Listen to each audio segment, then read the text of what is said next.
with it. Frank, go for it. Galen, Scott Agnes, Fieldhouse Files. I'm just curious, what was it like to have that competitive juices? Damn. Head down, like damn. No eye contact, damn. Running through you once again, even though and then also putting on a show as someone who knows the fans are here to see you. Look, that reaction right there, it tells you everything. Watch her face the second she figures out who's asking the question. That's not surprise, not at all. That's pure recognition. And then, boom, visible discomfort. Her smile just vanishes. She won't make eye contact. The whole vibe completely changes. This is Scott Agnes from Fieldhouse Files, a beat reporter who's covered the Indiana Fever all season. And what's crazy is, Caitlin Clark absolutely does not want him anywhere near her. Shall we? Lynn, I'm Caroline Collins from Visit St. Pete Clearwater over here. Hi, great job out there. Damn! Look at that! Look at that! Look at that smile! Laying up like a Christmas tree. Today, just wanted to ask you if you and your teammates got to do anything fun in the St. Pete Clearwater. Look at that, dude. The whole entire time this woman's asking the question, Caitlin Clark's making perfect eye contact with her. Just wanted to ask you if you and your teammates got to do anything fun in the St. Pete Clearwater area and just what you think of this beautiful place. So, I mean, Now, check out this next interaction from that exact same press conference. We're talking just minutes later. A totally different reporter steps up, and suddenly, it's like a completely new person is standing there. She's making full eye contact the whole time they're asking the question. A genuine smile lights up her face. She's leaning in, totally engaged. She's even giving detailed answers about her family trips to St. Petersburg. The contrast is just jarring, right? Same event, same day, same Caitlin Clark. But the energy is polar opposites. So what on earth did Scott Agnes do to get that kind of reception? Because this isn't about her just having a bad day or being tired after a long tournament. No, this is clearly specific. This is deeply personal. Asking questions, oh goodness.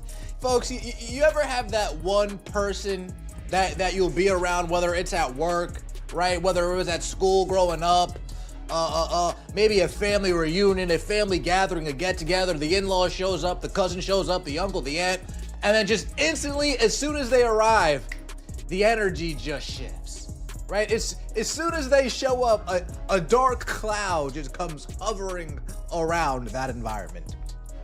Sometimes it even trickles down to you, right? You at work, you won't be disrespectful, but you'll be short, you'll be brief, hard to crack a smile, hard to garner any type of...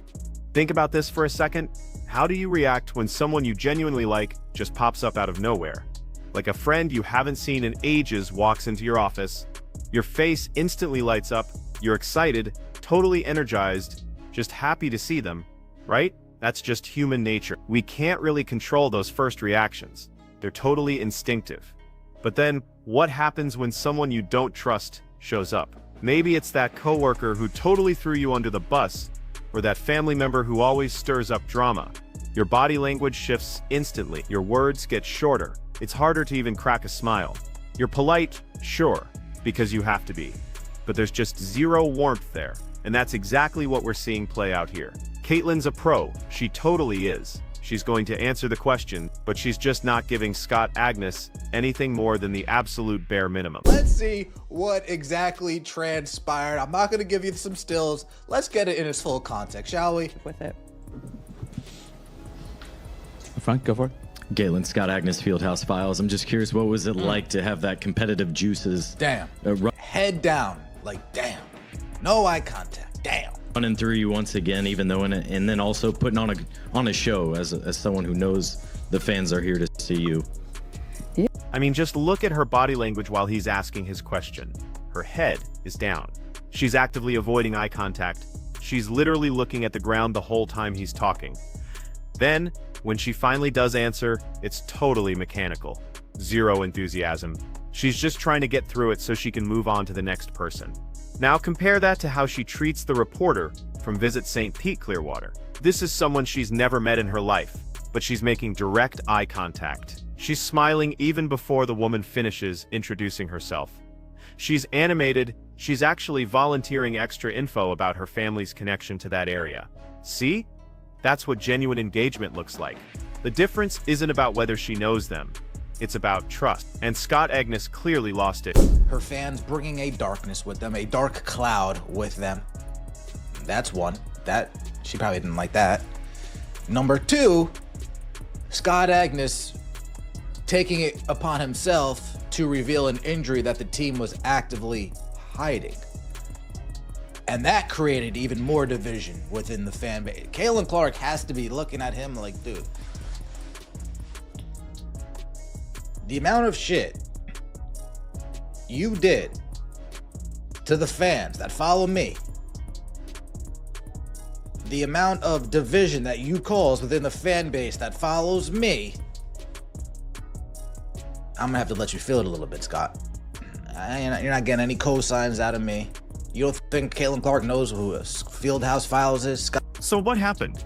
So why is one of the WNBA's biggest stars treating a beat reporter who's covered her team all season like he's radioactive? Well, two incidents really stand out. And honestly, both of them created huge controversy within the Fever fan base. The first one, back in July 2024. Scott Agnes published an article calling Caitlin Clark's fans the dark side.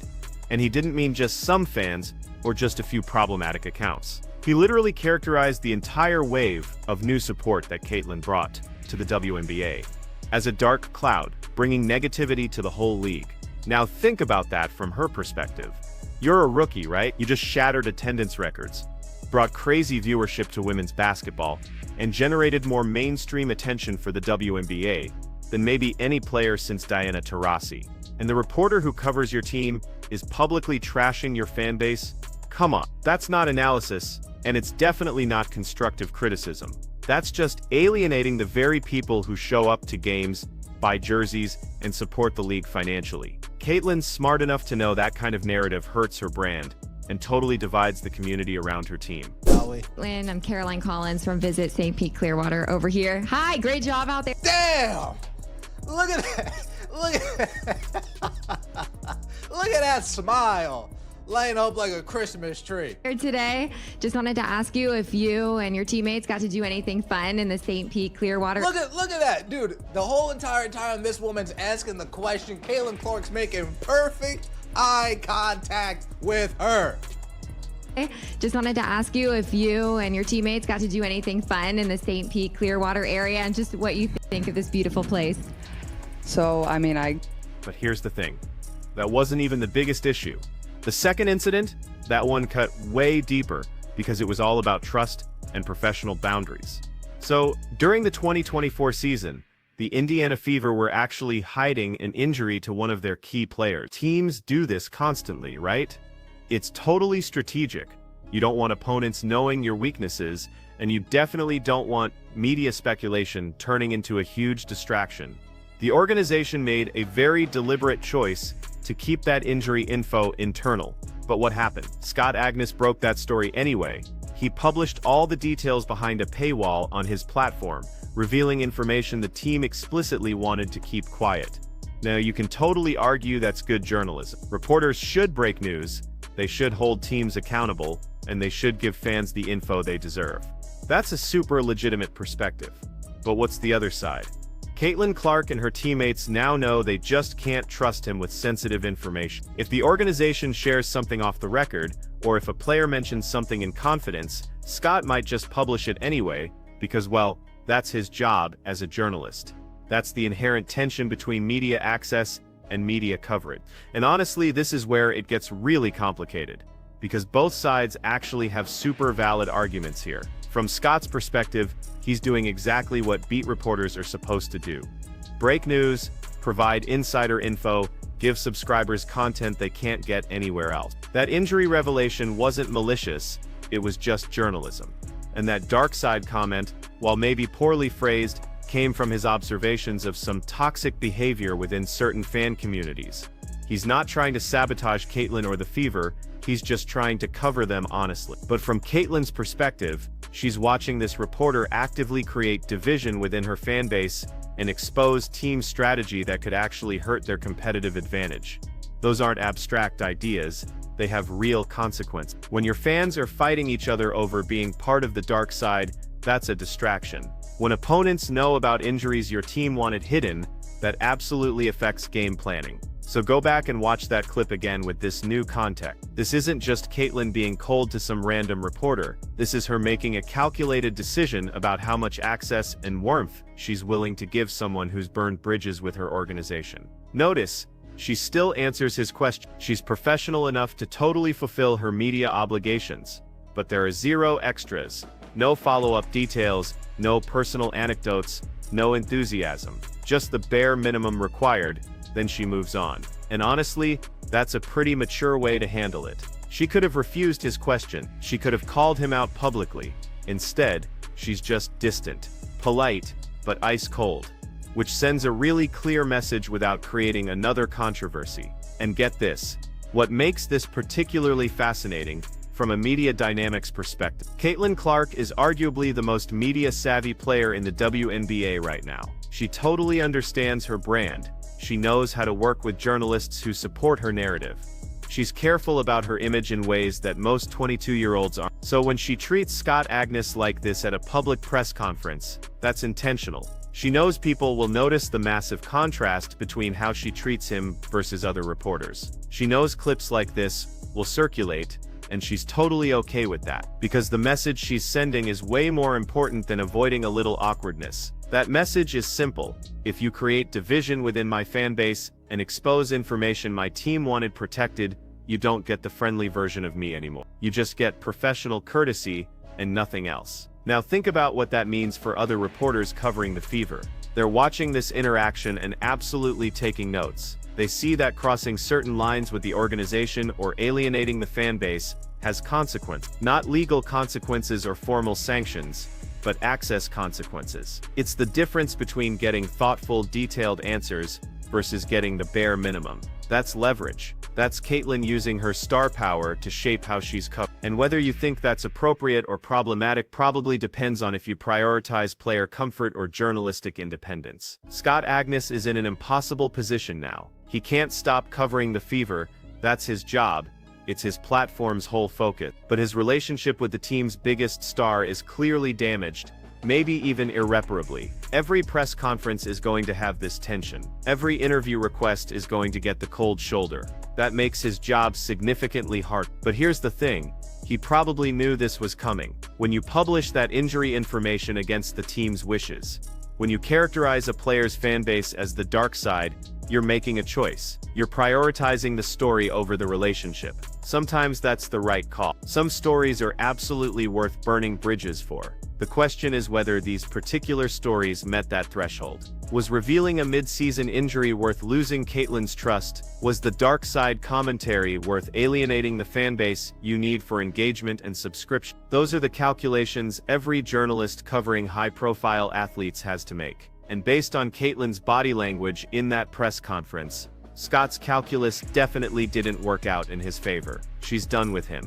Not publicly feuding, not creating drama, just and that might actually be worse for his long-term coverage than an outright confrontation would be, because there's no resolution here. No clearing the air, just permanent distance. The broader implication here is all about power dynamics in sports media. Players, especially superstars, have way more leverage now than they did even 5 years ago. They can choose which reporters get access. They can even build their own media platforms and just bypass traditional journalists entirely. They can use body language and selective engagement to punish coverage they don't like. Is that good for journalism? Probably not. Independent, critical coverage really requires access. And if that access gets cut off whenever players are unhappy, we end up with just sanitized, PR-friendly content instead of real reporting. But is it good for players? Absolutely. Why should Caitlyn be obligated to be warm and friendly with someone who's actively made her life hard? She's still answering questions. She's still fulfilling her contractual media obligations. She's just not pretending to like it.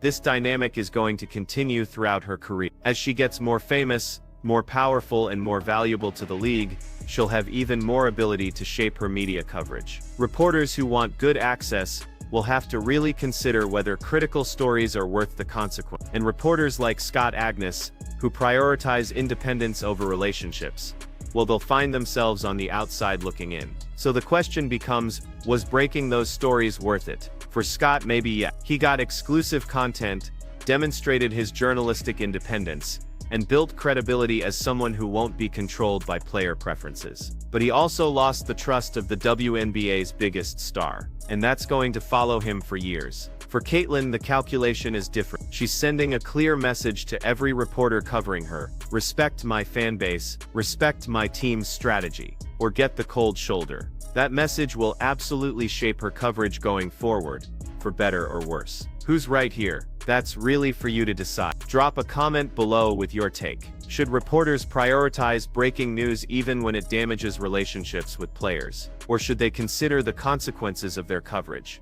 Because this tension isn't going away. It's only going to intensify as player power grows and traditional media access becomes more conditional. If you found this analysis valuable, hit that like button and subscribe for more WNBA coverage that goes beyond the surface level. We're breaking down the stories behind the stories, the dynamics that shape how this league operates. We'll see you in the next one.